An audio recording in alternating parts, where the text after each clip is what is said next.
Hello and welcome to the next episode of Fractured Kingdom. We are short one member of the Crown Gall today.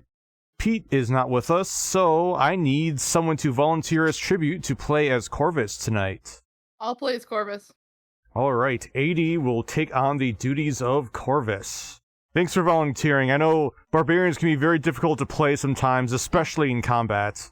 There's a lot of running and whacking. It gets complicated. Yeah, we'll see how I do. Go easy on me. Alright, and without further ado, let us begin.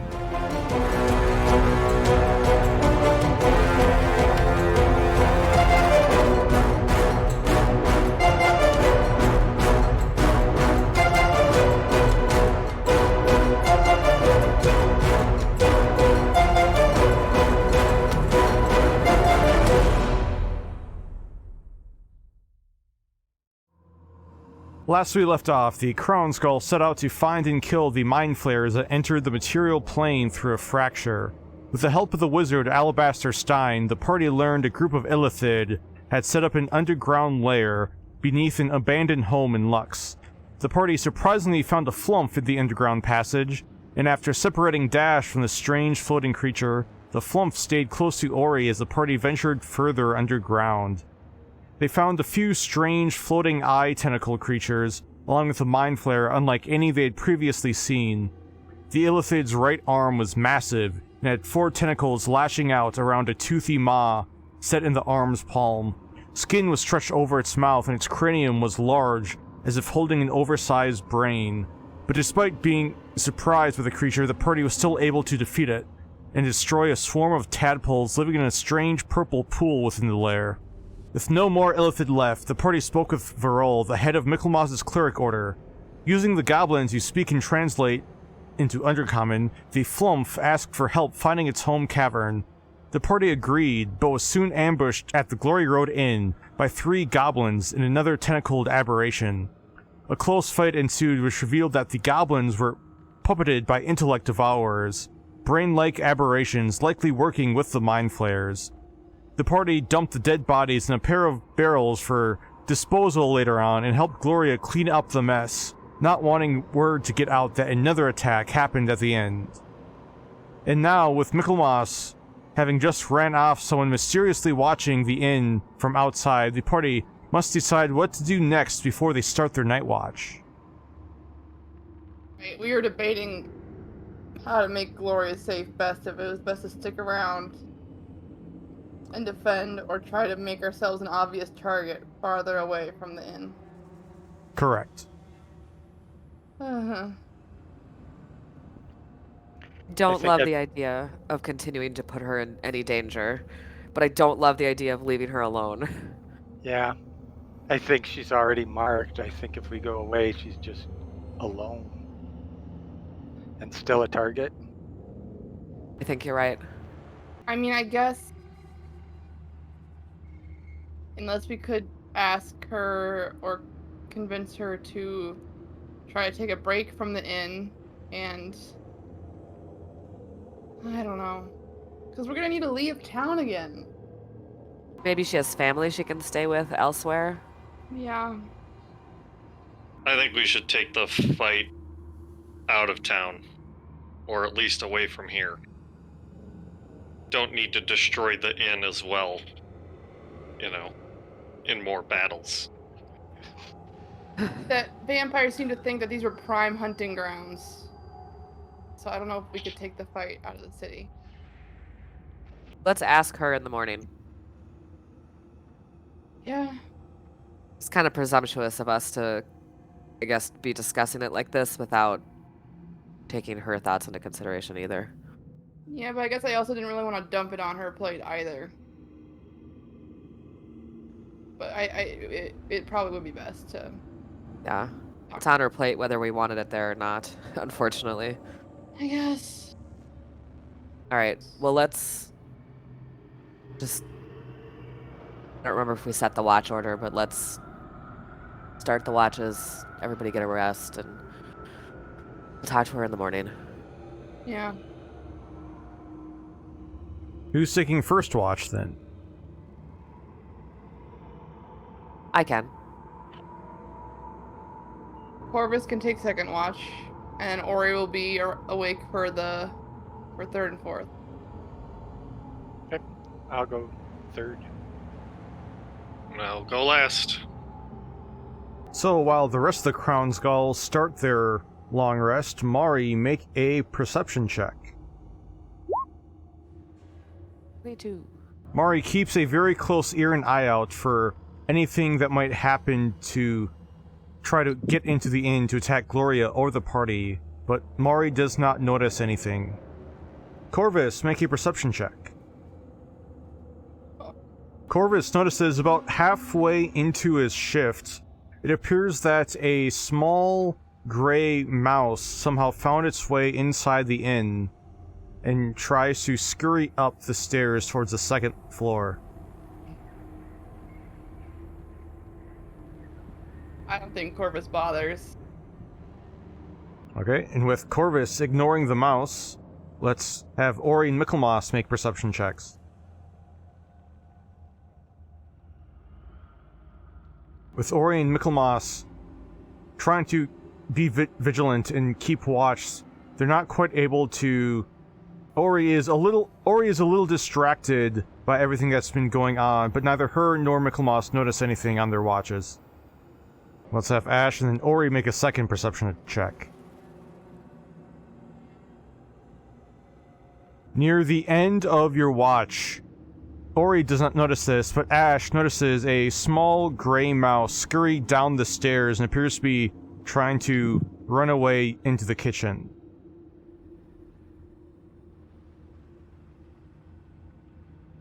I am going to try to cut the mouse off and stop it from going into the kitchen and try to just shoo it out the front door. Okay, make a dexterity check.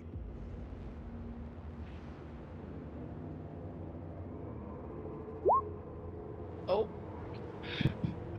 As a reminder, you do have an inspiration die if you'd like to use it on this rat, or on this mouse. I think I'm just gonna fall on my face. Are you Trip okay? over a stool. Unfortunately for Ash, as he's running up, he runs a little bit too close to the bar and accidentally knocks over a bar stool as the mouse scurries off in front of him into the kitchen. Oof. Are you alright there, Ash? Yeah, there's just a mouse running towards the kitchen. Just trying to keep it out of there. Do I see it? You do not see it, no. Ash would have seen it run into the kitchen. Okay. Maybe Gloria has some traps we can put out. After about another half hour, Gloria and the rest of the party wake up, and everyone finishes their long rest without too much activity happening during the night. Goodness, I needed it. After Gloria runs into the kitchen, and the party is sitting around deciding what to do for the day, they hear a knock on the front door. I'll answer it. Courier, you got some mail, I think. Okay, who's it for? Let me see. The party sees it's the same short gnomish man who delivered mail to the party once before. As he sets down his large sack, he pulls out 2 letters and a package wrapped in some very plain brown paper. First, he looks at one of the letters and he says, Crown Gall? Yeah, that's us. That's us, yep. Alright, here we go. And he picks up the letter and package and says, Ash Forrester? Yep, that's me. Here we go. As the gnome hands you the package and the letter attached to it. I'll flip him a copper. The gnome will catch the coin without saying thanks and then pick up his large sack and continue walking off to deliver the rest of his mail. There's something for all of us? Who's it from? I don't know. Here, open it. Is there any, return address on this letter? There is no return address on the outside of the letter, but on the inside, on the letter, the party does figure out who it's from, as the letter says, "Members of the Crown Gall, yesterday we received several complaints regarding the uncleanliness of your persons and your pet dog. We respectfully request you make use of Lux's public showers, which are open all hours of the day." The audacity. The letter is then signed by a Kingsman captain named Grizz. How'd they know it was us? You're pretty noticeable. What? We're not known for our stealth. No. As a reminder, in case you guys forgot, because it was a few weeks ago, Corvus did drag the dead form of one of the tentacled creatures over him to literally be covered in the blood of his enemies. Yeah, we're pretty gross. Oh boy. Maybe we should actually do this today. Yeah. I'm gonna open up my letter. Okay, the letter is from Roger Wheaton.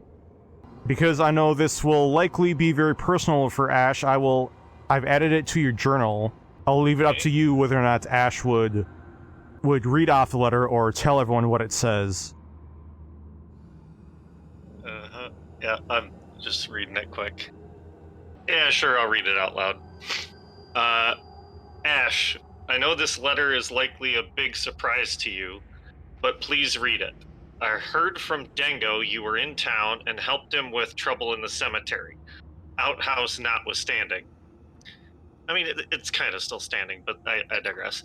I am so happy to hear that you have continued to honor your promise and to help others. I want you to know that my wife and I are at peace with what happened, and we do not hold hard feelings towards you. We found an old journal of Eric's that we want you to have. We can't make heads or tails of the writing, but maybe you can, and gain any more closure you need. Best, Roger Wheaton. So then I'm going to open up the package because I'm guessing it's the journal. Yes, opening up the package, you find a brown leather-bound journal, which you do recognize from your time over at Fort Vallis. You remember seeing Eric sometimes write in it. And opening up the journal, you see it is written in thieves' cant. So that was your friend's parents? Yes. Do you want to, visit them or anything if they're nearby? No, it's fine. Okay. So, besides showers, I mean, Mari, do you think we should probably try to get the flumph home? Bring it back into the Underdark. Yeah. And can we, do you think we can talk to your friend again? Do you think she might have more details or, about what's going on?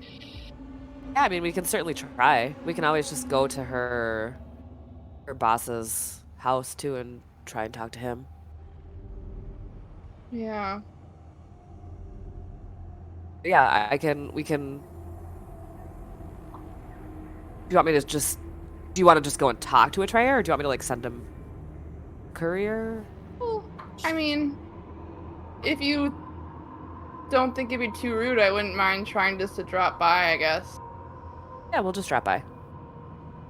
Yeah, I think I'd also help to get Flumph home today. Hearing its name, the flumph will float back over on top of your head, Ori. Aww. Ori's very pleased. And then Mickey and I can stop by and see if our armor's ready. Oh yeah. It's basically on our way. Yeah. Be nice to maybe try and pick that up before the flumph, in case the flumph turns into anything. Okay, well, should we go armor, Flumph, bath, Atreya? There's also the issue with the dead bodies of the goblin and aberration, which are still in 2 barrels right now. I forgot the barrel goblins. Maybe bodies, bath, armor. Flumph, Atreya. Okay. Yeah, is there some sort of service, some guy with a cart we can pay to pick up these barrels and take them out of town or something? But what if he looks There's in like a them? dump or something. We just drop them in the ocean. Well, The water? maybe we can find someone to rent a cart to us. And we could say we need... If they ask, we could be like, well, we need to get something down to the docks to ship off, in a ship or whatever, and... But then we just ship them off the end of the pier. As it were. Do you think? Did Captain Valhalla leave already? Did their ship leave? Could they help? They could still be around. It didn't sound like they were, like, gonna be... I mean, it sounded like they were heading out soon, but not super soon. But, I mean... What, like, give them these 2 barrels and be like, dump these off in the middle of the ocean, don't look inside them, please? I mean, they know what we do. They could look inside. Like, I feel like we could say, hey, we killed these things. Can you get rid of the bodies for us? I mean, to be fair to us, they were possessed and no longer actually alive, really. Right? There wasn't any way to save them, right? Nope. They had no brains. Right, they had no brains. Okay, yeah. I mean, yeah, that sounds like a pretty decent idea. We could... I mean, I'm just spitballing. I don't know. No, I kind of like that idea, though. I'm just gonna take out my my stone, the stone, and I'm gonna just ring up Knock and say, hey, have some bodies and some barrels that need disposing. Can you help? Ash. I thought we didn't want to be more indebted to them right now. After a moment, Ash will hear a reply from Nock. She says, well, that is something the guild can do for you, though not me specifically. I'll send someone to you. Alright, there we go. Hey, Don't Orange like this. tried to use fake dirt on Mickey against us. Why would we get them involved in this? They know how to take care of things. I thought we were coming with a pretty decent plan there. It seems I like a think lot of we work. know how to take care of things. This seems like a lot of work. Oh yeah, a lot of work to avoid murder charges and people suspecting us of killing people. Hey, if we're walking Unprovoked. through the streets and we're getting complaints of smelling, what do you think these barrels smell like? Like, that's gonna, cause people's attention. We don't need that. We need to do this discreetly. Do the barrels smell yet? On the Probably. outside, no. But if you were to open up, Oh no. them, No. from the outside, they do not smell. How do we know they're not gonna use this against us? Yeah, they definitely will. I think it's just how. How and when. We'll just pay him for it. It'll be fine. Okay. Too much trust. in Mickey these people. allegedly paid his debts. So obviously payment isn't really gonna cut it necessarily. Allegedly, I paid them off. Oh, so they were real? Why? There were no debts. I paid them off. I only said allegedly, Mickey, because they were fake. I thought they were fake in the first place. You said they were fake in the first place, so they're real now, you're saying? You did have gambling debts? I did not have gambling debts when I left town. I paid my anything that I had owed. Okay. Let's not get bogged down in this. All right, so bodies taken care of in maybe not the way we wanted, but taken care of. We should hang out here until whoever they're sending gets here. Yeah, I can wait. Is the entire party going to wait until until members of the guild show up? Yeah, I'd like to give them the once over while they're doing their stuff to see how much I trust them. know, that Ash has a level of trust in them, but I don't know if that's well thought out. Guess. And if you guys want to go pick up your armor, you can do that. But up to you. We'll wait. Gloria comes out with some very simple but still very great tasting oatmeal, and after about 40 minutes, there's a knock on the front of the inn. And standing outside, there is a dwarf with a long black beard and a somewhat short human man, looks to be only around 5'6", shorter than most of you. The dwarf will say, "Hey, we're here to help clean your barrels." Yes. Right this way. And then I'll show him to the back and show him to the barrels. Say, yeah, these 2 barrels, something's wrong with them. We need to get rid of them. I'm carefully watching them and how they respond to Ash, and wondering what I can pick up about them and their Make an insight check. trustworthiness.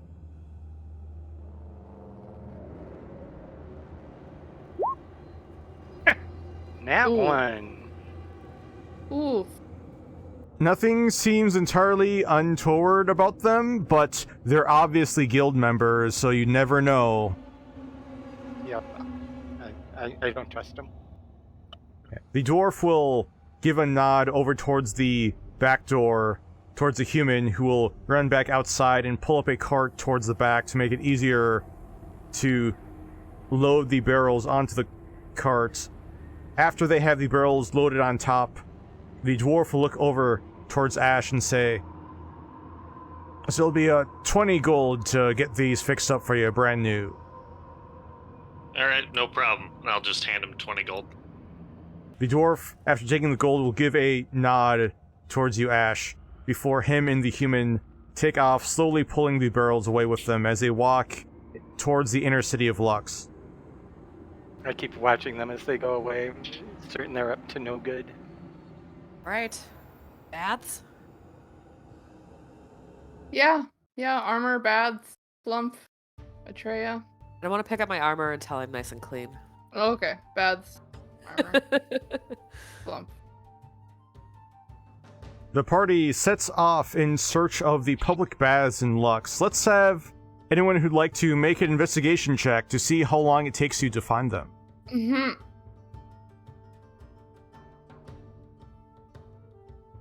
As the party is walking towards the main city, Mari is looking over towards the right, not seeing anything remotely looking like it. Fortunately for the party, Ash, who's looking over towards the left, easily spots them only a couple blocks away from the inn. And after a quick montage, the party walks out of the showers squeaky clean, much to Corvus's dismay. Yeah. What about... does Dash have any dismay about getting bathed up? Well, if you remember from last time, Dash was given a bath after getting sprayed by the flumph. Oh, right. Yeah. Right. So he's not very eager to get another bath so soon. Well, I'm gonna give him one anyway. Oh. Make an animal handling check.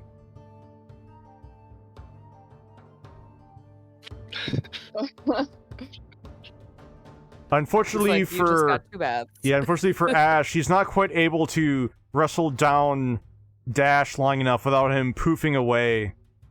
Well, I tried. Are they very busy, the baths? Currently, no. All right. Go see if our armor's ready. Mm-hmm. Sounds good.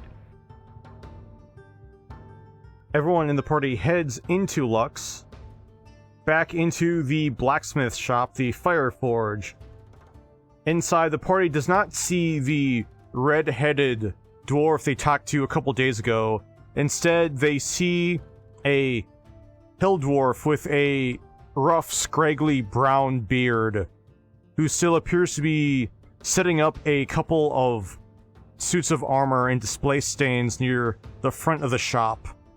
But after everyone walks in, he says, "Good morning. Welcome to the Fire Forge."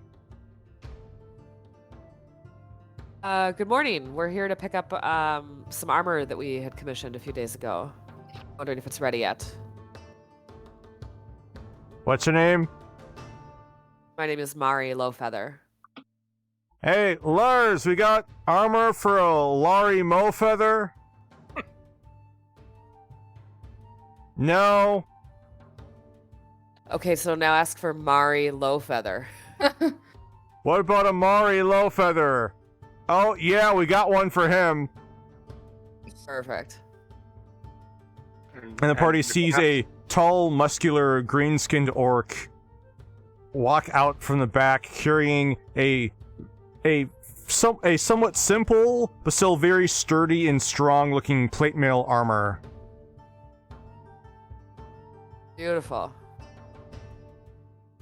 Was that guy messing with us, or was he mishearing genuinely? Are you talking about the dwarf or the orc? The guy who said Laurie Mowfeather. Make an insight check. Best guess is he just misheard Mari's name. Okay. You have the feeling he doesn't really enjoy working here. Okay. And after the orc hands Mari the armor, you'll say, "Oh, you still need to pay for half of that." Yep, 750, right? Yep, 750. I hand it over. At which point the dwarf will sign and say, "Thank you for choosing the Fire Forge for all your blacksmithing needs." And there should be a suit of chainmail for Michaelmas. Michaelmas who? Should just be under Michaelmas. The dwarf will look over at the orc and say, "Is there another suit of armor for just Michaelmas?" The orc will just roll his eyes and then walk into the back. After a minute, he will walk back out with your armor, Michaelmas. Yay. It was a suit of chainmail, correct? Yep. And I prepaid. The orc will hand you the chainmail armor before looking up and down and say, "I'd recommend maybe trying to bulk up a little more before you try to put that on. You know, you might even be better just spending, I don't know, maybe... I'd recommend spending a lot of time trying to bulk up like your friend over there," as he nods towards Mari, "so you get some real armor." Okay. Thank you. Before we go, can I buy some more arrows here? Yes, you can. The Oh. dwarf will sigh and ask, "How many you need?" Can I get 40? "Yeah, sure." Thanks. Are these different people than we've dealt with here before? Yeah, it was like the redhead guy The tall, yeah. who we had been with before. On your first visit, I'm trying to remember, on your first visit here, I think there's only one member of the Crown Gall who came into the forge. I want to say Ash for some reason, but I don't remember who. But they would have recognized that these two are two of the workers who help Got it. out in the forge. But the red-headed dwarf is the actual owner. Okay, cool. And your 40 arrows will cost you 2 whole gold, Ash. Sweet. And afterwards, the orc will give a smile towards the party and say, "Well, have a pleasant day, no matter what this guy tells you," as he gives a big hearty slap on the back towards the dwarf. You too. as well. Thanks so much. So, Mari, you have plate armor now. Yeah, I Woo. do. So with a plate armor and shield, your AC will be 20. That is correct. Living the life over here. Nice. Walking, talking tank. There room in the bag of holding, or should I get my own for my suit until if I wear it? I'm like movement reduced to 20, but I think there's room if it will fit through the opening. Can I get armor into the opening? It's just a chain shirt, isn't it? Oh, right, it's chain, so yeah. I feel like that would compress pretty Yeah. good. into Yeah, a pile. this armor you will be able to fit into the bag of holding. Then yeah. Ori will hold that. Do you want me to put that on my sheet to say it's in the bag of holding, or are you good? Just to... I'll keep track of it. I'll decide when to put it on if we're fighting stuff that I want the extra AC, or if I want the movement, I'll keep Sure. my regular one. I'd still like you to make a note of it too, Ori, just in Okay. case. In case something happens to the bag. I'm so over carrying capacity, and I'm like, it's okay, roll 20. It's a bag of holding. But yeah, I guess we head to the canyon next. And with Mari and Michaelmas acquiring new armor, Mari is able to put on the new armor. It fits quite well, which you weren't quite expecting at first, but it does appear to be pretty well shaped towards your body. As the party walks off towards the canyon, the party quickly makes their way down the switchback streets, heading further and further down. It's at this point the party just so happens to walk by the entrance to the pit. As they're walking by, the party sees Timber, a tall, muscular, red-skinned tiefling fellow who is a guard at the pit and a fighter too sometimes. As he sees the party walk by, he quickly walks up to Corvus and says, "Oh, good, you're in town. Listen, Big Joe needs everyone who can fight here tonight and tomorrow." What kind of money we talking? Oh, big money. Yeah, there's well, you see, I wasn't here last time this happened. I think it was like a year ago. This random woman just sort of showed up and started knocking out everyone. So Big Joe wants to make sure we got enough bodies for her. You know? Oh, so she's back in town, you're saying? Yeah. What kind of woman we talking about? Like, is she a soldier or something? To be honest, no one really knows. She's one of them strong, silent types, you know, but you're not afraid to hit a girl, are you? Don't worry about it. I'll be there. Perfect. Just be ready. I heard she's pretty fierce. You better be with all this talking up you're doing. Hey, I'm getting in the ring too. Tell you what, I'll bet you 10 gold I can last in there longer than you against her. Deal. Corvus will shake on it. Timber shakes Corvus's hand back before he hears his name get called inside. So he'll yell, "Be there in a minute! See you tonight," before he takes off inside. Kind of curious now to see this woman. Yeah, this Ori, should be not interesting. Corvus. Corvus shrugs and continues to walk towards the pit. Or further down, I guess. The party continues on past the pit, further down. They quickly find a couple different tunnels which do lead into the Underdark. As they stop there, the flumph looks very confused as it does not quite remember which path it took to get up above ground. Oh no. So it's at this point I need everyone to roll for initiative for a skills challenge. Ooh. So as the party is standing next to the entrance to two different tunnels which lead down into the Underdark, not knowing which one to take, it is Corvus who's the first to react. Corvus is gonna help Mickey by being intimidating and keeping people off his back. For whatever masterful plan Mickey will have that Corvus will let him do. I don't have an idea. I wish I had something. Well, Michaelmas, it appears Corvus is waiting on you as the tall half-orc is looking down at you.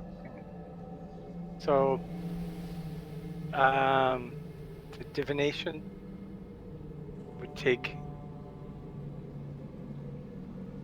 the ritual would take 10 minutes. Do we have 10 minutes to wait around for me to use a ritual spell? I mean, sure, I don't have any better plans, so. Yeah. Corvus will be intimidating to make sure you can do your ritual in peace. Keep everyone away. Yeah. I'll light some of the incense then in the brazier and watch the little dragon flames and smoke and see what that tells me. So after 10 minutes with Corvus keeping an eye out, making sure no one disrupts Mickey, because Corvus definitely does not want to wait around any longer than he has to. What is the question you ask, Mickey? Which of these paths, is it a yes or no question? If we go down the right path, will that get us to the Flumph's home? I don't think it has to be yes or no. It just is the reply might be a short phrase, a cryptic rhyme, or an omen. So if we go down the right path, will that lead us to the Flumph's home quickly and safely as possible? No, I don't want to be pedantic, but if you say the right path, could that be considered as the correct path? The correct. The tunnel on the right. I'll pick one of the tunnels and point down it. If we go down this one, will it get us to the Flumph's home? After Michaelmas asks the question, the party feels a warm breeze blow through the canyon as Michaelmas's hand suddenly moves on its own, pointing over towards the left tunnel. Oh. Okay. Say we go that way. Let's do it. As the party continues on, you have one success of the 3 needed. That will take us to Ori. I would like to try to insight on the flumph to try to figure out ways to jog its memory and to try to make sure I'm understanding what it's trying to communicate to me as well as I can, since we don't share a language with that. Okay, make an insight check. Ugh. Unfortunately for Ori, she's having a hard time reading the flumph. Can I use magical guidance? I'm gonna try one more time. Yes, you can. With magical guidance. Hey. 18 is enough. So while Ori is having a hard time reading it at first, she's suddenly able to notice a very slight color change in it, which she's quickly able to pick up on certain emotions of fear and recognition, and is able to help guide the party through these underdark tunnels. And with that second success, we now go to Ash. I just want to use my tracking abilities to try to figure this out, try to find it and help its way home. So I think I'll use the survival skill to try to figure out where this creature needs to get back to.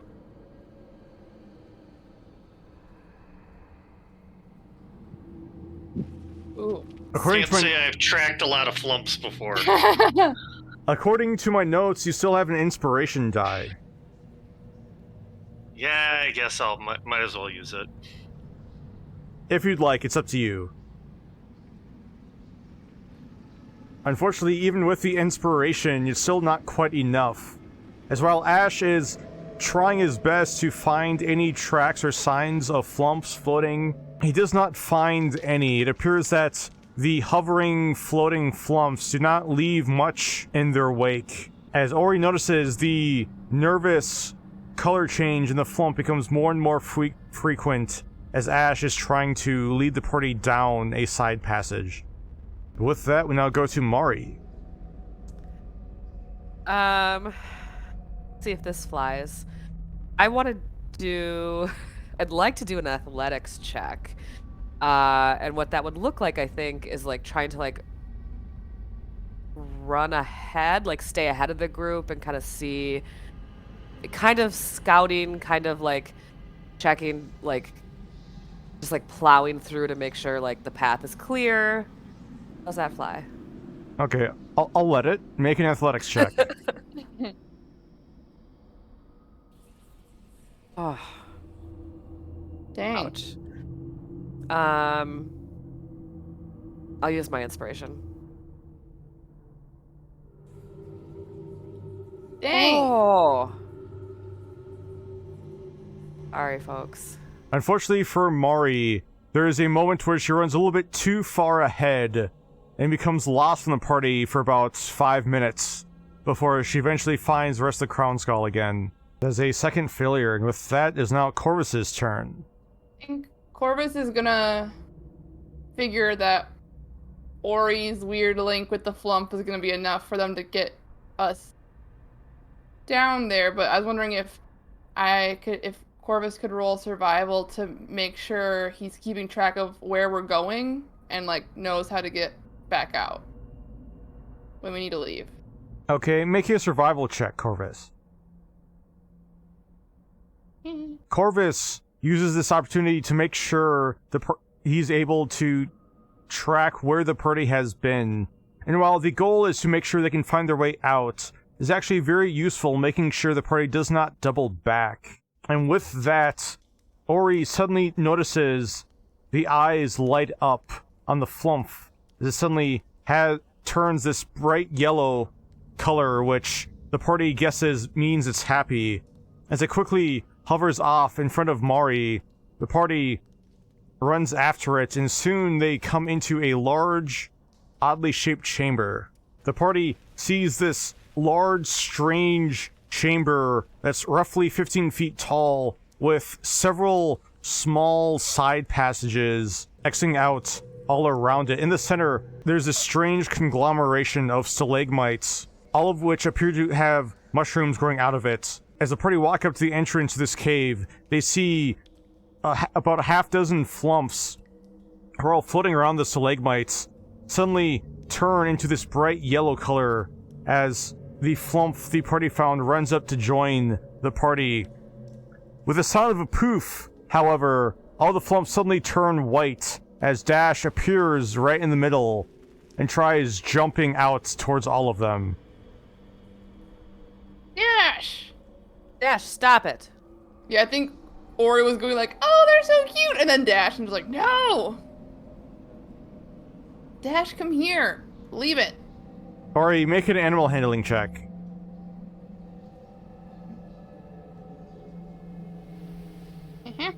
Dash will hang his head and slowly pout and walk over towards you, Ori, before Dash looks up and gives you the saddest puppy dog look. Ori will reward him and be like, good boy, good, yeah, stick with me. Right here, good boy. Dash seems to feel a little bit better from the head pats, but still very disappointed. Yeah, I mean, if he, like, starts trying to pay attention to the flumphs again, she'll try to redirect his attention away from them. It appears that Ori actually has the attention of the flumphs now, as a bunch of them start hovering right in front of you, Ori. Very curiously. They probably want to eat my brain waves, I guess? My psionic magic overflow or something? Does it feel safe that there's so many of them? I don't feel any effect now that there's more of them, do I? You do not feel any more effect, though, although you do start hearing several high-pitched voices speak into your head. In Undercommon, I assume? Yes, it is an Undercommon. Why don't I speak Undercommon? It seems so silly. I lived in Petra. Can I... Well, I mean, not Petra, Foss Canyon. Can I, like... Can Ori, like, know how to say hi in Undercommon or something like that? Like... Ori, with her background, would know how to say hi. So, yeah, Ori will say, like, hello, my name is Ori. I don't speak Undercommon. Ori, make an intelligence check. Oh, good.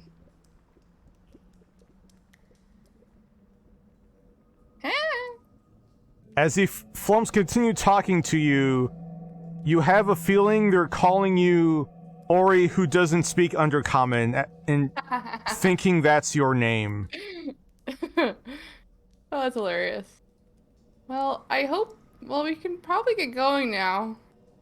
They're so cute, though. Oh, I'll miss these little guys. The flumphs will very slowly float off until the one who you found inside Lux will begin slowly... It will float behind you, Ori, and slowly nudge you over in this direction. Oh, okay, sure. Ori will walk over there. I was going to ask, can we tell the difference between these flumphs? You can tell the difference. There are slight differences in size, in shape, but as Ori walks, the flump suddenly walks past in front of Ori into a smaller cavern, and in the center of the cavern, there is a small hole roughly 2 feet in diameter going down. As Ori looks down, there appears to be a ledge of some kind, maybe about 20 feet down, and then there's a little gap and then a ledge down underneath the hole. Huh.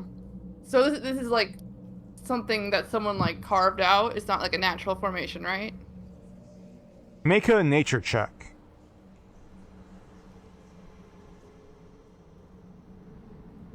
Ash! Yep. Can you come tell me if this is a natural formation or not? Sure. I can take a look. Ash, make a nature check. Ash thinks it's natural, or at least it was natural with some extra help. You're not entirely sure. Does the flump seem to want me to go into the hole? Like, what's it doing now? Best guess, it looks like it's slowly motioning towards the hole. I will carefully creep toward... Is it very steep? Like, so this is... It starts getting steep like here, right? Yes, right about there. It slopes down at a 45-degree angle, maybe 5 feet. And that's pretty steep. And looking down at the hole itself underneath that, it looks to be about 20 feet or so deep before it opens up more. Little hard to tell from that angle. Does the flump... I mean, I've been seeing some of the emotions, and I did have that insight with the flump. Does its colors seem to be indicating, like, excitement or fear or curiosity or anything like that? You are sensing a little bit of fear as it motions over towards the hole. I wonder if there's something dangerous down there that they want help with? Hey, Mickey, can you, like, light up a stone and throw it down there? Or Mari, could you maybe use your sense evil stuff power?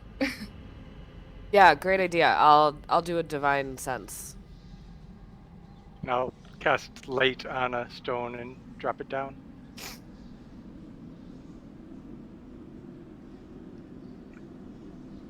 Mickey casts light on a stone and drops it down the hole. It falls about, best guess, about 30 feet before it hits a ledge underneath. And as Mara uses divine sense, she's not able to sense any certain beings with that. Appears there are no celestial, fiend, or undead close by. Well, it seems pretty deep. We've got rope. I mean, I want to help the flumps out. I'm worried about them. I mean, I'll climb down the hole. And Yeah, I'll I'll look, see go. what I can find. Could we just seal it up, maybe? That's an idea. I mean, but what if whatever is down there can unseal it? We don't know what's down there, so we don't know if that'll be effective or not. Plus, what if it's something that came through the... We don't know if that's the only entrance or exit either, and we don't know if it's something that came through, like, the fissure. Rift. The rift. What if we force it out towards more of Lux, you know, towards more people if it can't go through here?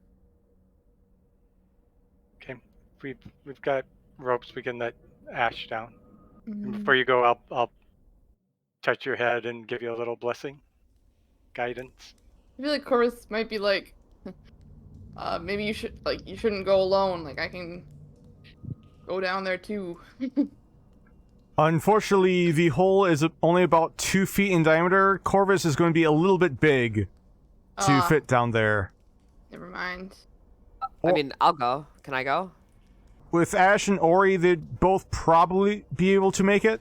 Wait, would Mari be able to fit down there, or are you saying Ori would be able to fit down there?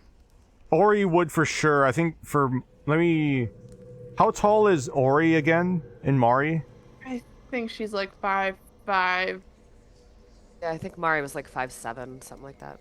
5'6". Ori and Mari and Ash Ori would definitely be able to squeeze her way through there. For Mari and Ash, they'd probably be able to, but it'd be a little bit of a tight fit. You find some way to maybe make the hole a little bit wider or help yourself get down there. It'd probably save quite a bit of time. I guess I could try opening it up with earth and grasp. That's been able to move rocks Ash, around are you before. okay with going down first and seeing if there's anything there before we like wake everything up by digging? With that. Sure. Is there somewhere we can anchor a rope to, like a stalagmite or something? You would be able to tie the ropes down to some of the stalagmites over here and pull the rope over towards the hole. Alright. That's like 30 feet of our 50-foot rope, so we'll have to tie the ropes together. We all got rope. We can put 2 or 3 together. Yeah. We all got them. We could just tie it to the immovable rod, too. Oh, that's a good Oh, idea. the Oh rod. shoot, I already forget I about always that. forget the rod. Yeah, Ori will pull the movable rod out and like hold it kind of right where she is, I guess, kind of, and lock it into place with a click. Ori, holding the immovable rod and clicking it in place, is able to provide a perfect anchor point for the rope. As you slowly get dropped down the hole on the rope, Ash, takes you a while to squeeze your way through, but past the 20-foot hole, there's another 10-foot drop, which opens up onto a ledge right next to a small canyon. With your goggles of night, they allow you 60 feet of dark vision, but as you look down into the canyon right next to the ledge, you're not able to quite see the bottom or see the far end of the canyon. I'll just yell up and say, I don't see anything. It's a big canyon down here. Echo. Okay, well, Alright, come back up and then Ori can do the earth and grass to see if we can make it a little bigger, but don't stay down there for it. Yeah, I wouldn't want to drop rubble on your head. Ash gets slowly pulled back up, a little painfully at times, but eventually able to pull Ash up. Ori will cast Earth and Grasp and is able to effectively widen the hole so that everyone will be able to get dropped down on the rope freely without having to squeeze through. So, like, this is like the edge of the cliff, right? Correct. As the rest of the party gets dropped down onto the ledge, Ori, with her superior dark vision, is able to see not only the far end of this cliff, but also what's inside of it. Mari sees on the far end, she sees several different strange ledges which appear to have been carved into the side of the rock. And looking down into the pit, it appears that the ledge the party is standing on is roughly 70 feet up from the bottom. And looking down the bottom, Ori is able to spot about half a dozen dead bodies. Looking down, Ori recognizes the purple skin forms as dead mind flayers. Ugh. A lot of those things are dead down there. Mind flayers. There's a lot of them.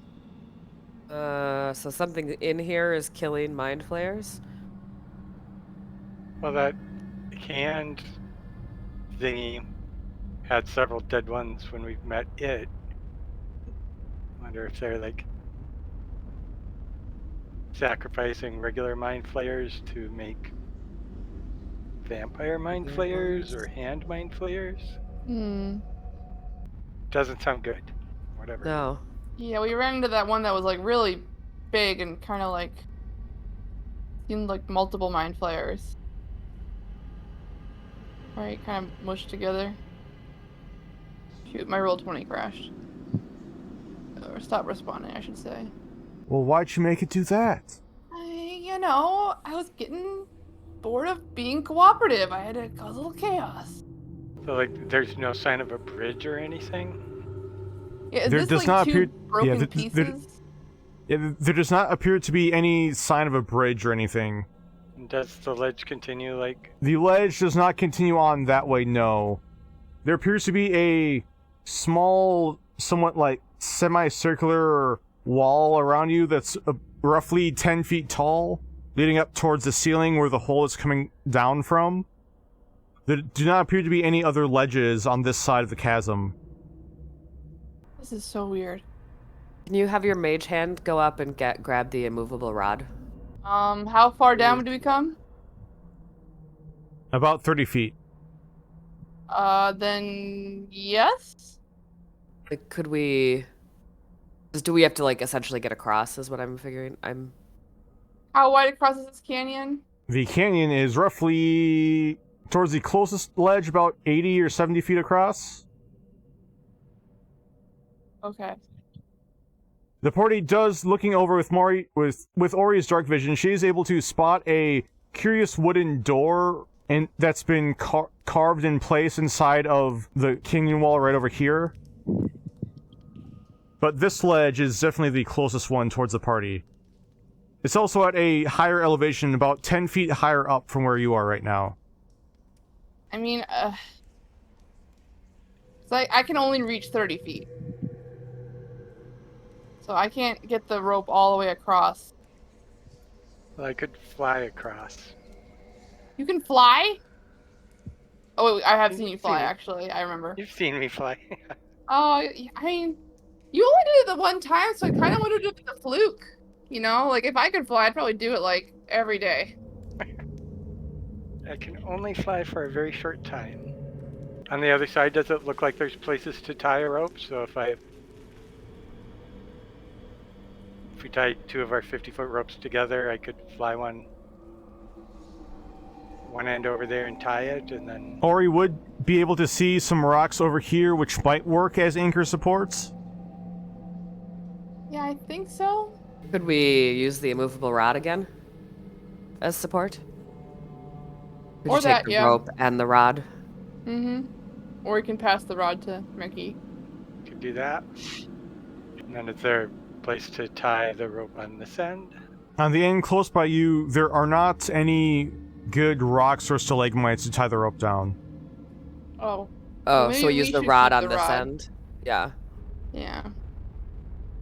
Okay. We'll use the rod on this end and the rocks on the other side. Handing Could I one end of fly? the rope... Oh, sorry. Could I fly with Corvus over to the other side, and then if there's not a place to tie a rope, at least there's two of us. He's very strong and I'm okay strong, and could get... Unfortunately, carrying Corvus will make you exceed your carrying capacity, so you cannot fly while also carrying Corvus. Huh. I mean, you heard the guy at the forge. He said you gotta bulk up. I'll start now. I lift a Corvus every day, and soon I can lift a whole cow. I mean, if you can... We haven't seen mind flayers fly, so if you fly over there and there's trouble, you can just fly right back, right? It's not going to take you Yeah. that I long can- to fly over, right? I could, yeah. Do you do that then? Yeah. So we'll get the rod and rope secured over here first, then send you over. After securing one end of the rope around the immovable rod, Michaelmas lets out his spectral celestial wings and flies over towards the closest ledge on the opposite end of the canyon and is able to find down a large rock to secure the other end of the rope around. Okay. I'll give myself guidance, and then I'll tie it securely, and I'll keep holding it until people get over. Oh boy. Oh, now that I'm here, can I see where would we go from here if we all got over here? Is there a way for us to advance anywhere? As you get over there and start looking around, you do see there is a stone door on the side, which apparently leads further into the rock. I want to listen to the door while I still have my wings and I can still fly back then. Okay, make a perception check. 26. You do not hear anything, Michaelmas. Should we use the rest of the rope? So we use the two 50-foot ropes. Should we use the 30-foot rope as kind of like a harness? So at least you're like attached to the rope? I mean, we learned the harness not on the ship. Yep. You Yeah, just probably a good idea. tie a safety rope around our waist and then loop it around the rope, so in case we fall, we at least are still connected. Yeah, and then we'll figure something out. I mean, I got feather fall, I guess, so, Using an extra length of rope, Ash is able to tie a safety lifeline around himself before slowly walking across. The problem is now that On the other side. Yes, Yeah. the rope that Ash used for the lifeline is now on the other side with him. That side is higher up. That side's 80 feet up. This side's 70 feet Yeah. up. If you give it a push, will it fall down? Slide down, whatever? Well, and we should be able to like jimmy the rope and make it. Yeah, like wiggle the rope, Oh. yeah. Should be able to go. Mage hand? Does mage hand come in handy? Well, once it's within 30 feet of me, it can. Okay. It will take some time because there is quite a bit of friction between the rough rope, but eventually, after several minutes of jiggling the rope, it does eventually get within length, or within range of Ori's mage hand. Hey. The party can repeat the process a few more times, but Dash appears to be somewhat confused about how he's supposed to get over towards the other side. Oh, jeez. I'll hold on to him. Can I carry him with Do me? we Take him know with me? how far Dash can jump? Does the DM remember how far Dash can teleport? The party knows it's at least 30 feet, but does not know the exact distance. Because maybe if someone went halfway and, like, caught Dash halfway, and then he went the rest of the way. Maybe. Like if Corvus goes out to the middle, or Mari, since she's got him, and then Dash jumped to him. Yeah. Or we could even have two people in there, so he jumps a third of the way each time. Yeah, I'm okay with that. So if it's okay, I think Ori will go first to the other side, Yeah, yes. and then Mari. Corvus and I Maybe can. you can be like Dash stay, and then like Mari and Corvus put themselves each like a third, 2/3 of the way along, and then call Dash over to them. I think it's worth a shot, I guess. Corvus is like there. Mari, make an animal handling check. Okay. Oh, 7. Dash will slowly walk over towards the edge and dip his head right over the edge, looking down, then give a very nervous look and bark over towards you, Mari. You can do it, buddy. I believe in you. It appears boy. Dash is still scared to try to go over.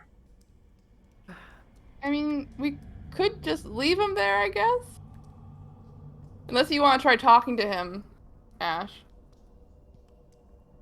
Can he bounce up high enough to get out on his own if trouble comes? You mean back up the flump? Can we Yeah. trust him to stay with the flumphs? Yeah. Oh no, we can't! We can't! Dash, come here! Ori, make an animal handling check. Can you wiggle the flump toy? Ooh, there's an idea. Yeah, we can try squeaking the flump toy over here a little bit. Dash, hearing the sound of the flumph toy, will suddenly poof out before landing on top of Mari. Mari, make an acrobatics check. Oh boy. This will be good. 12? Mari almost feels herself tip over, but keeping her legs around the rope, she's not under threat of falling. But after feeling herself almost fall and rotate upside down, Dash will suddenly poof out before landing right on top of Corvus. Corvus, make an acrobatics check. Oh boy.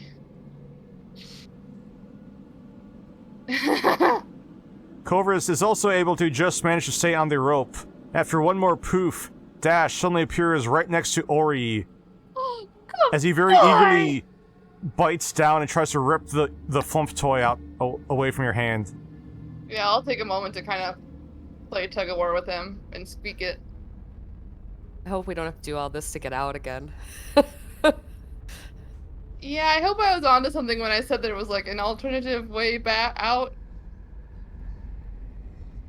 Fingers crossed. I'll keep listening at the door to see if it's still quiet there. As you continue listening, there still does not appear to be any noticeable noise.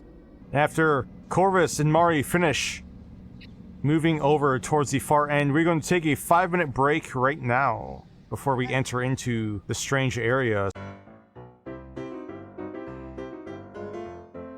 So, after having successfully brought Dash over towards the far end of the canyon with you, the party is now on the outside of a stone door.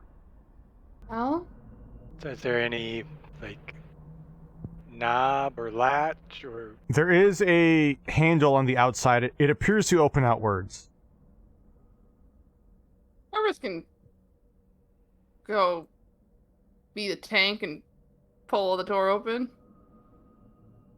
Corvus gives a big shove and slowly opens the stone door, which makes quite a bit of noise as the bottom of it rubs down on the gravel and dirt on the ledge you're standing on. But inside, the party sees an unlit tunnel.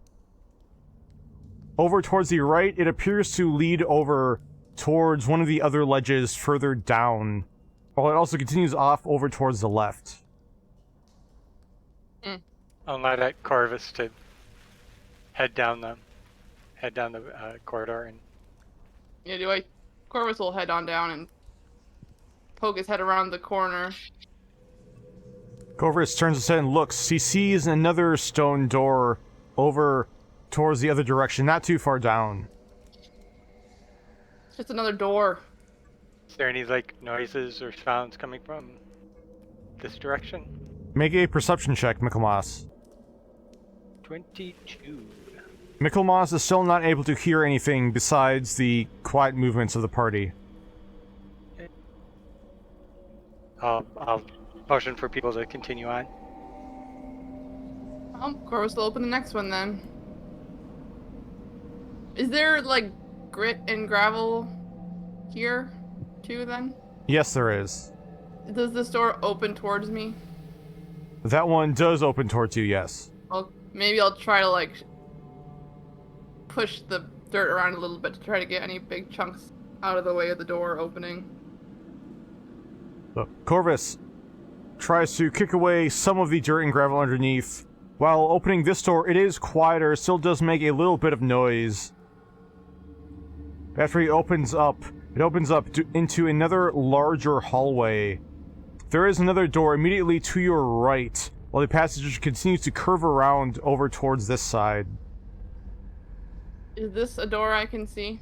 There is also a door right there, yes. Oh, wait, no, reveal. There we go. Yes, there's a door right there. So you said there's a door here. Do I hear anything? Holding your head up towards the door right there, right next to you, you do not hear anything in that one.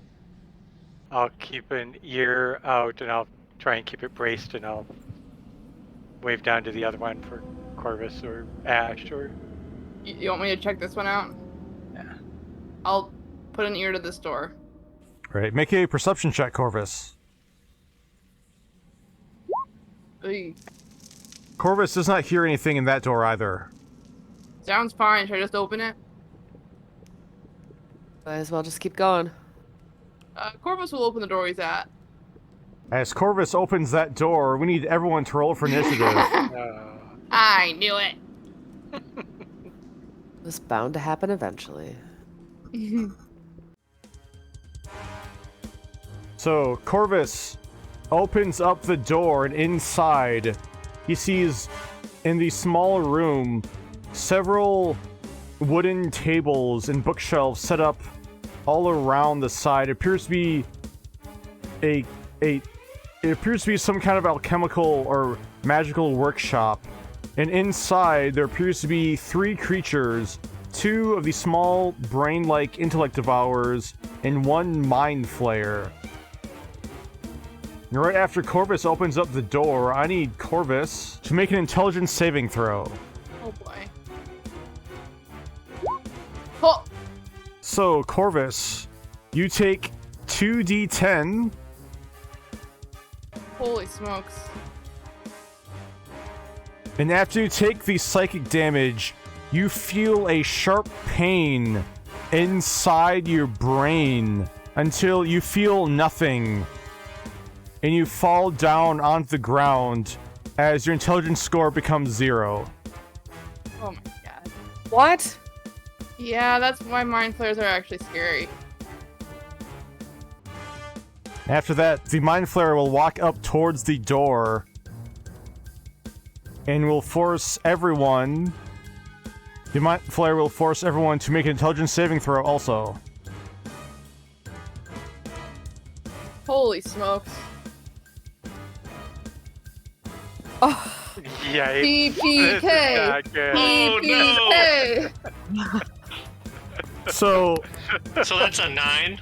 Because I assume I'm in the aura. yeah. yeah, everyone in the party takes 16 points of psychic damage and is stunned for 1 minute. Holy smoke.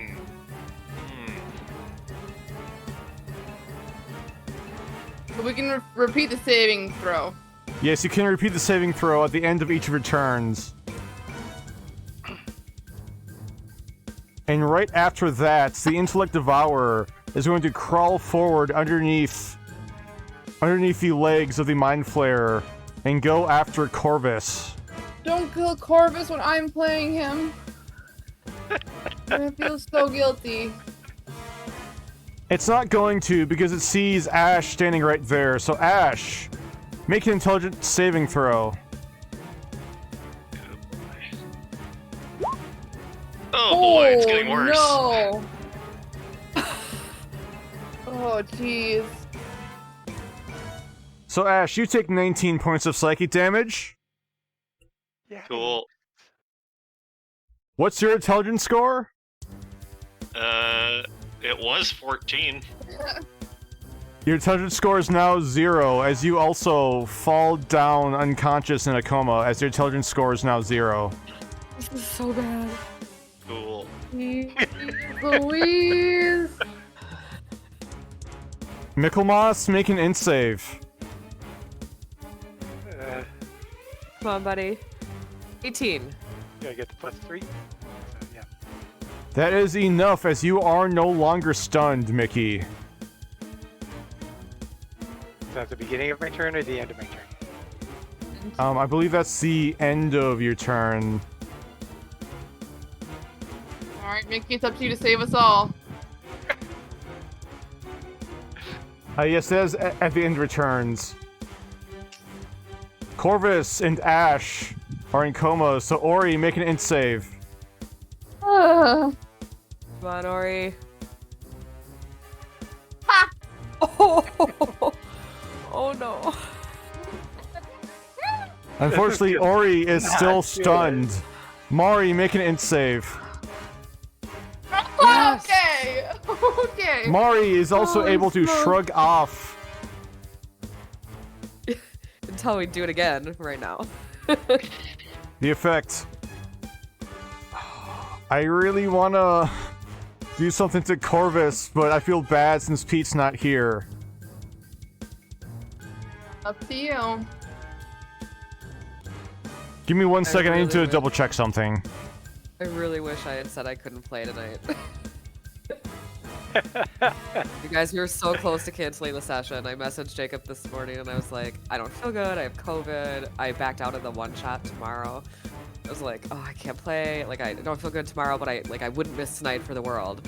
He was like, it's up to you, but you should, you should definitely, if you don't feel well, we're already missing Pete. We should cancel. Well, I was like, no. I'll power through. Should have listened to him. Oh boy. The Intellect Devourer is going to move up.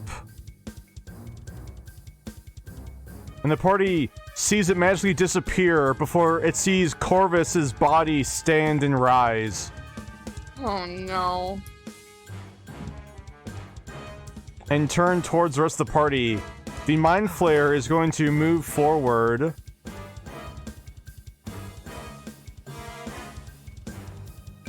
You're no longer stunned, Mari. That's correct. Oh, yeah, so he moved forward, so can I hit him? Yes, you can. Please hit him so hard. We're gonna try. Unfortunately, that's going to miss, as it bounces off his breastplate armor.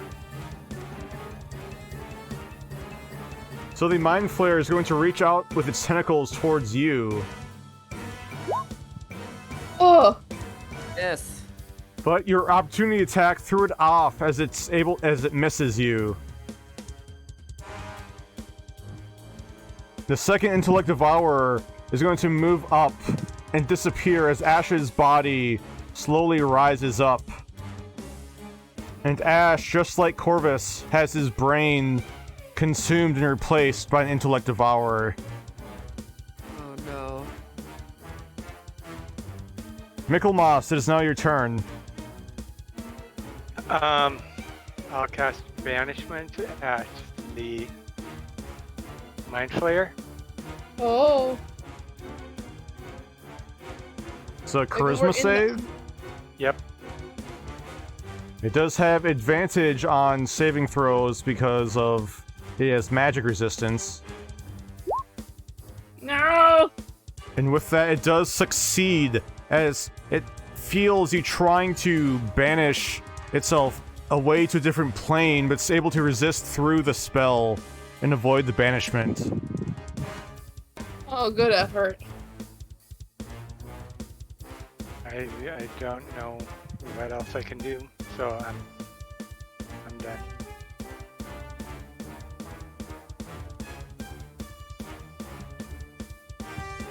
The Intellect Devourer inside Corvus is going to move up and take a swing at Ori. Sorry.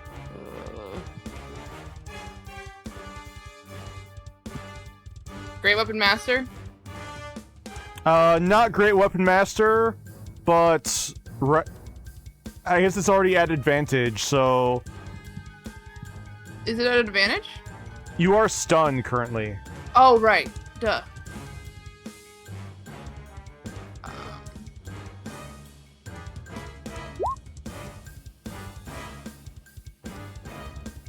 That hits.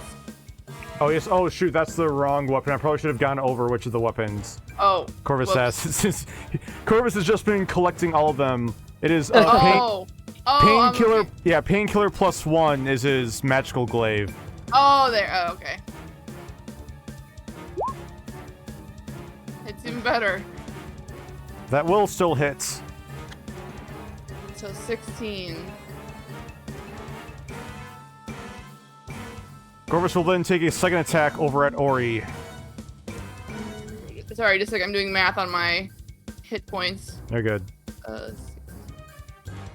Yep. Oh. So then that's 10. Yes, there'll be 10 more slashing. Okay. I am at 15 hit points. Oh boy. Oh, Corvus forgot to rage. Never did rage. Well, then You with his, didn't say. with his bonus action now, you are correct. Corvus will now start raging. And with that, Ash is going to move over and fire a couple arrows towards Ori. Please. No. TPK. TPK. Yeah. You just want me to But hit it's him? not. Yeah, Yeah, alright.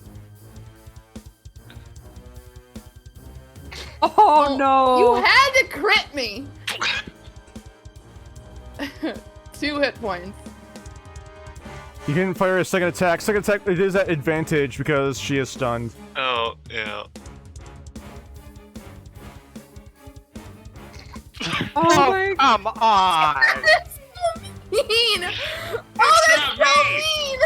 You crit me twice! It's I not can't me! believe- No, you did Michaelmas and Mari watch in fear as Corvus and Ash attack Ori as the drow falls unconscious. How is this happening? I knew we were getting off easy with the other Mind Flayer encounters. I was like, this is going too well. Ori, make a death saving throw. Jeez.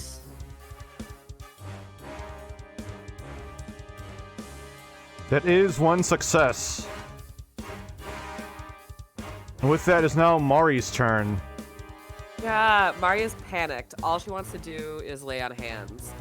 But she also knows that she has 3 whack jobs.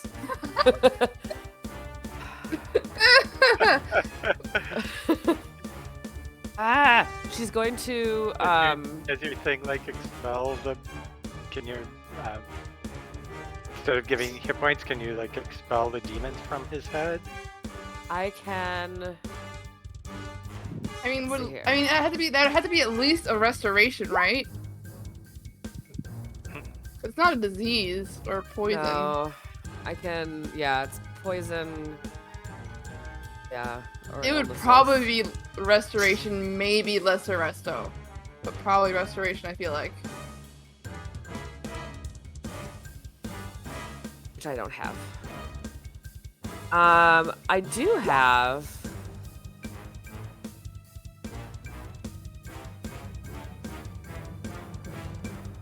Could I cast protection from good and evil on them now, and would it like? Unfortunately, there is no more save that Ash and Okay. Corvus can make. Okay. I am just going to try and hit the Mind Flayer. I don't know what else to do. I don't have anything else to do. Yeah. 13. 13 will miss, unfortunately, as your strike bounces off its armor once again. Try it again. 16. That one will hit. I'm gonna smite the heck out of it. I'm gonna do a 2nd level spell slot for another 18. Mari is able to hit with her 2nd angry strike and smite the Mind Flayer. Anything else for your turn? No.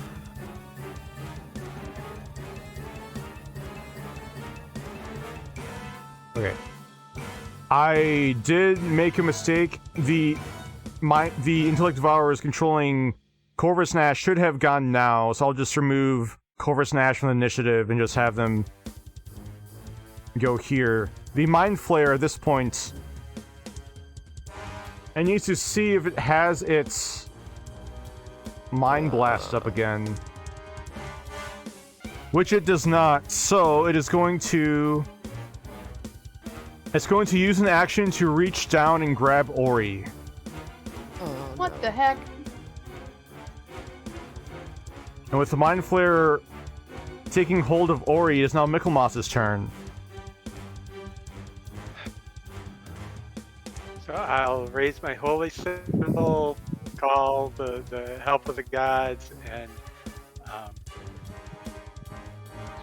banish the evil guys. Can I like try to banish the Intellect Devourers separately from Ash and Corvus? No, you cannot. I'll get all 3 of them then.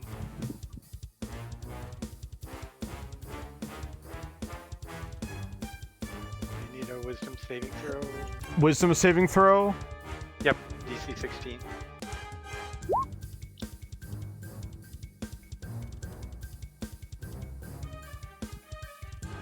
God.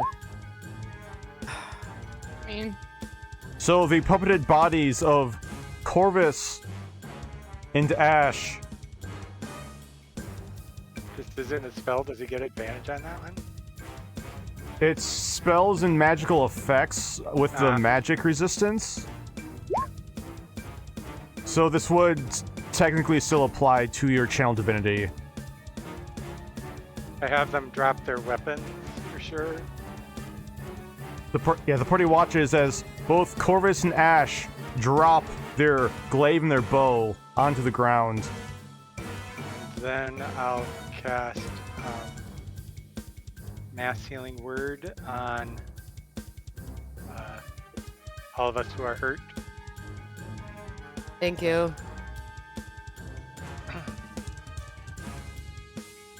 What's Dash's status in all of this? Dash, at this point, as soon as he would have seen trouble, he probably would have poofed through this door to be safe. And then I'm gonna pick up. Can I get through and pick up Corvus's sword and kind of stand on Ash's bow? I'll say yes. You can use your free action to pick up Corvus's glaive and use the rest of your movement to stand on top of Ash's bow. That's my turn. Killer turn. Mari, I casted a spell on you, so if you want to use your reaction to hit the mind flayer, you can. Gladly. Hit the mind flayer. Give it a shot. That will hit. I'm gonna smite again at a first level. For another 11.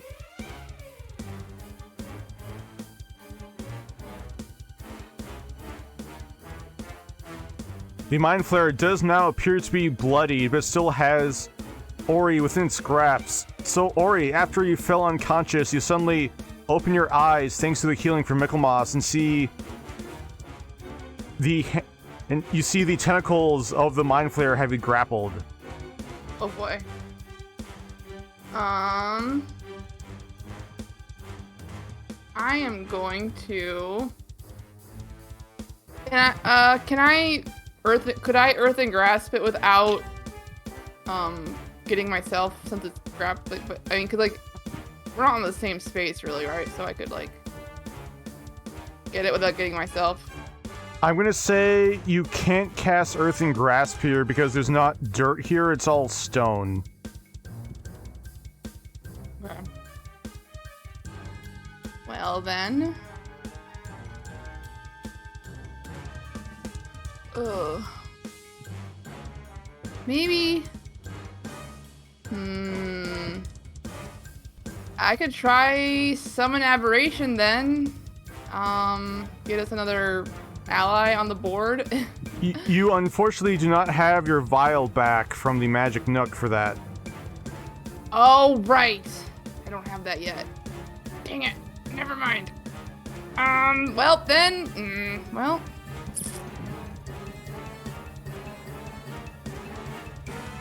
Well, first I'm going to cast...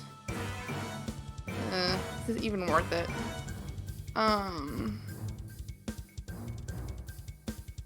I'll try. I'm gonna just try casting Mind Sliver. Oh my god. Okay. The Mind Flayer fails its Mind Sliver. And then I am going to Magic Missile at 3rd level. Alright, so that'll be 5 darts. 5 darts. All of them to the Mind Flayer, obviously. And then I'm gonna quicken cast this.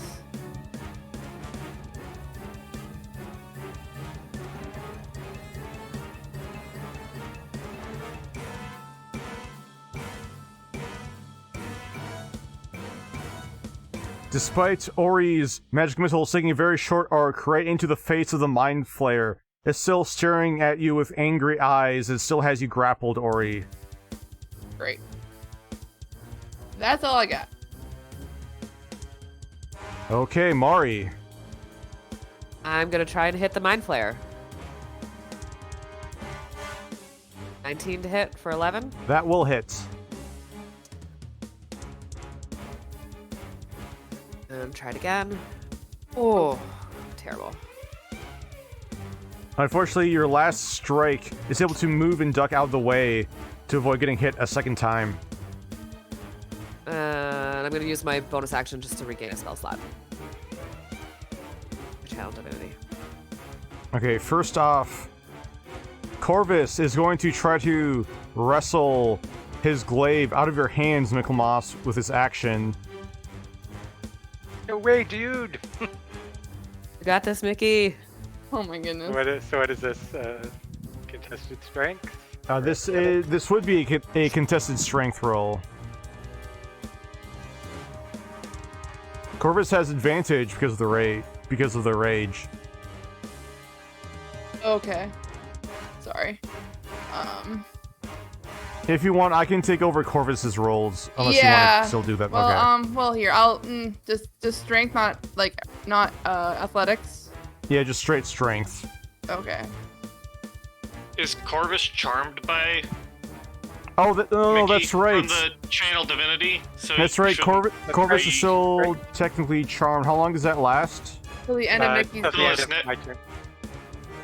Till the end of his next turn. Yeah. Till the end of Mickey's next turn. Thank you. That's a good point. So instead, since Corvus isn't charmed by Ori, Corvus is going to punch Ori. Okay. Is that just a strength roll? There should be an unarmed strike option for Corvus's attack. Oh. Oh, No, I can't even. No, there's nothing I can do. So that's 7. It also And- would include the radiant damage too. Or it would include the. Oh, right, it's his turn. Duh. So yeah, I'm down again. And then Corvus is going to make a second unarmed strike against Ori.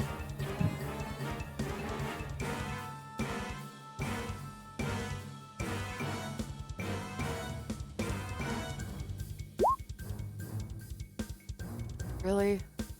So two failed death saving there'd be throws. 2 failed death saving throws.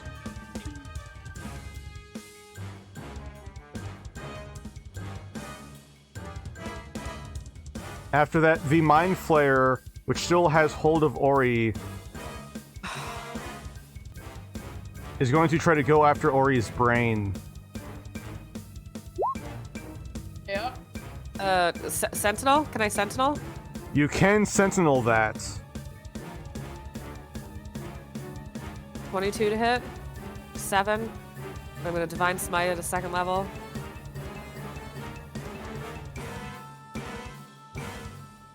Another 13, so 20 total.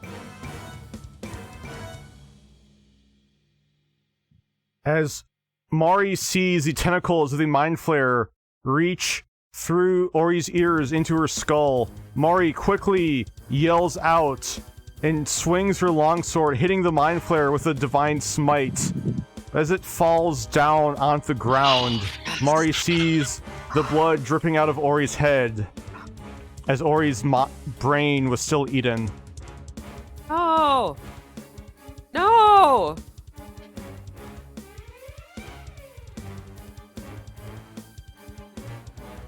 So Ori's dead Ori is dead. again.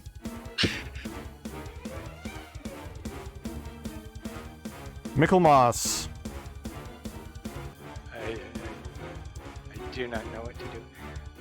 Does Revivify work? Is she at that kind of dead?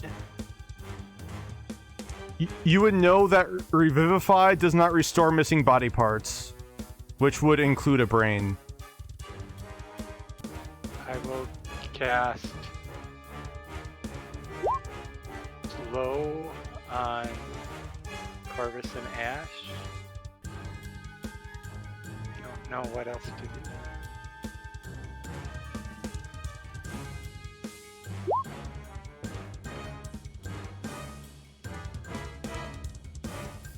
The puppeted barbarian and ranger are both slowed from your spell, Michaelmas.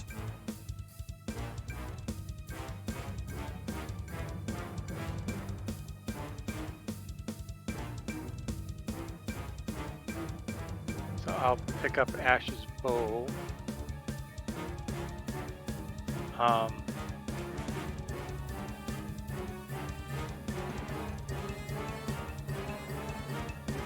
Yeah, that's my action. I don't have a bonus action that I can do.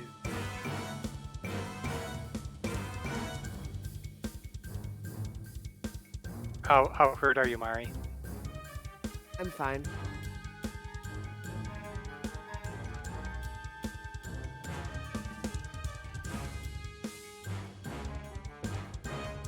Yeah, okay, yeah, I casted a spell, so I'm done. Mari, it is now your turn. Mari collapses on top of Ori's body. Oh. She just falls down and starts crying.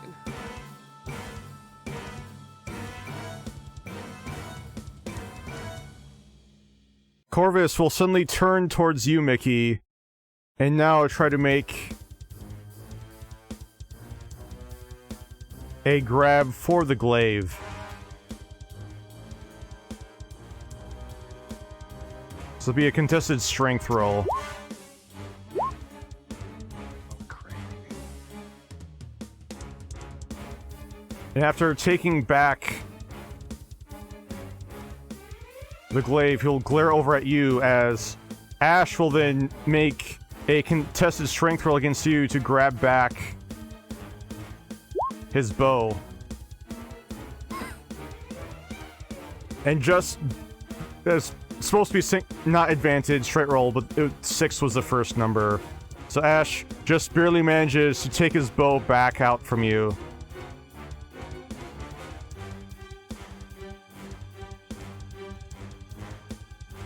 It's back to you, Mickey.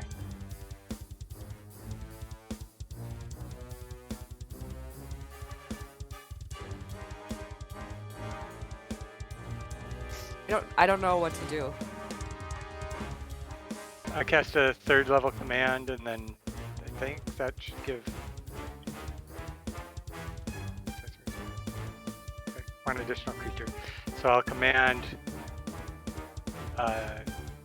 Chorus and Ash to surrender, and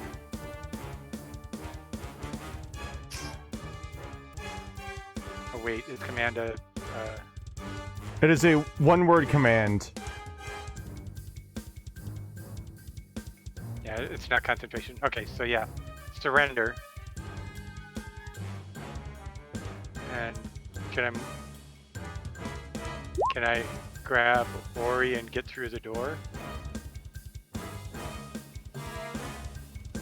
Yes, you can. So as Corvus and Ash suddenly drop their weapons again, hold up their hands in surrender, Mickey will grab the body of Ori and take off running back down the passage. Come on, Mari. I will run after him. Can we spike the door shut somehow? If you have anything on you, the hallway is empty, so you have to try to use something with you to wedge the door closed. I have stuff. Is there like a handle? Like, I mean, I've got a scimitar I could shove in there. There is a handle, but there's nothing on the wall to really use to wedge it closed. Okay.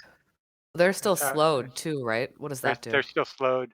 They only get one attack or one action or bonus action, and their attacks are only one attack. Per action. Yeah, and they can't make reactions. Are they like movement slowed? I forget. But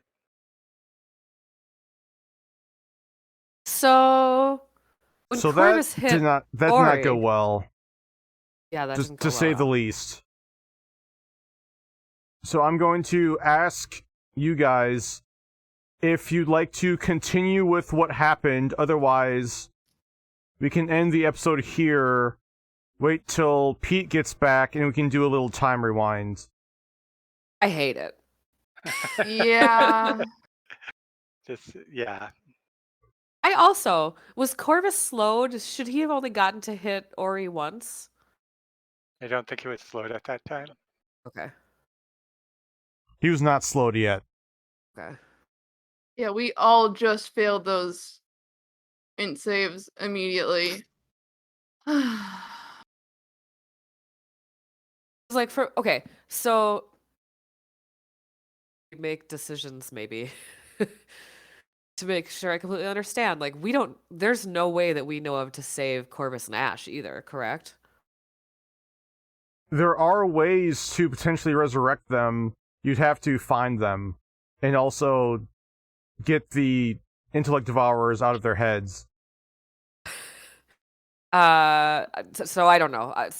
Danny and I have never played before, so I don't know how it goes. Well, I mean, I think it's. Because, there might be a jester or two who could maybe help Ori. But if that happens, Ori, Mori, and Michaelmas would have to try to find a way to help Corvus and Ash. I mean, I don't want to sideline them either while we yeah. I don't know. I don't feel qualified. Yeah, I mean, that could not have gone worse. Yeah, there was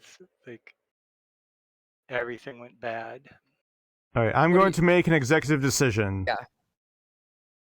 We're going to end the episode here and continue on where we left off.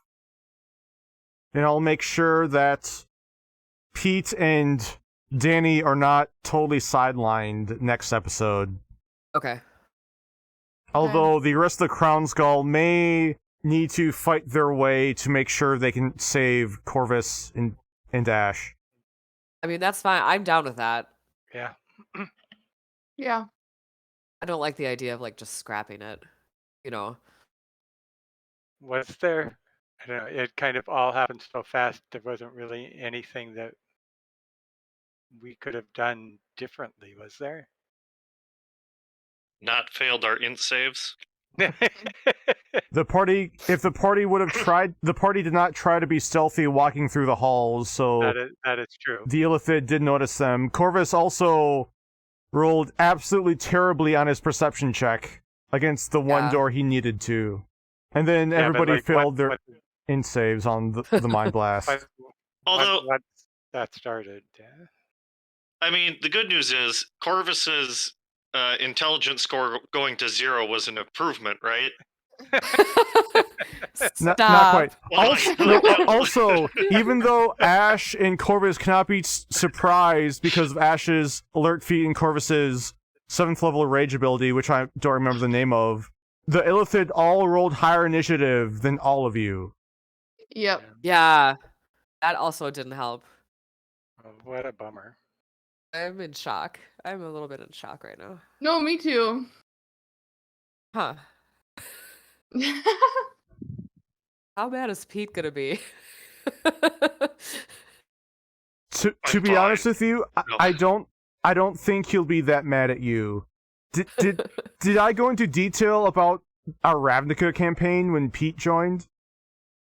No. He had pretty bad luck. So, session 1, this same thing happened to him. He wasn't puppeted by Intellect Devourer, but he still fell into a coma.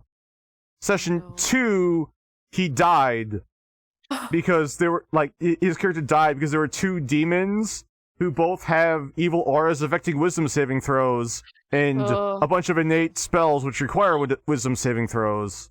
He was resurrected though by an NPC who wanted to use it for nefarious purposes, which was never figured out. But then session 4, he got killed again by a woman who's basically a Merilith. Session 6, he got killed by a 30-foot tall Cyclops, who had to fight one-on-one. Oh my god. And then session 8, he died to an Elder Brain. Stop. Yeah, Holy he smokes. literally died every other game, and he had the greatest attitude about it too, saying, "I'm just happy to be here." I mean, yeah, I love that's our guy. D&D. You know, it's always something. It's gotta be something different. You know, Yeah. that's the best part of it.